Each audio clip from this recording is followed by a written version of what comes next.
A little bit later in that same show, another former NFL linebacker, Chad Brown, had this to say about trading Nick Chubb. I got a lot of respect for KJ and his career. Being a former Seahawks linebacker, there's a kind of a brotherhood there. But I think he's absolutely incorrect.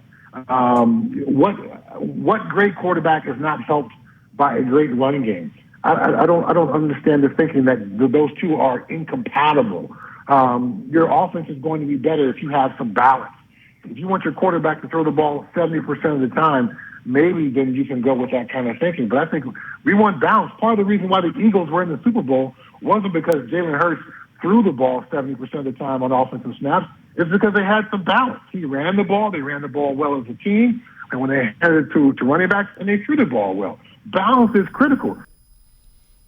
And again, that's a very valid point. You will significantly harm the run game if you trade Nick Chubb. Sensibility out of a Pittsburgh Steeler. What's going on here?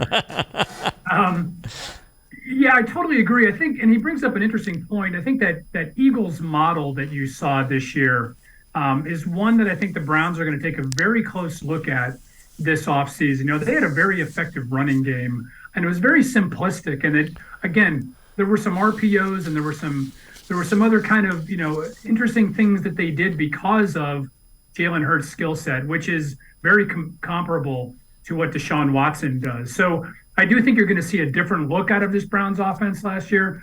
I think they really just scratched the surface because it was about knocking off all that rust that Deshaun had, trying to integrate him, trying to catch a moving train 11 weeks into the season, which was not an easy task for him, for the coaching staff, or for any of his teammates. So, all the pain that everybody had to go through last season was for a reason, and I think you're going to see a very different look out of that Browns offense come 2023.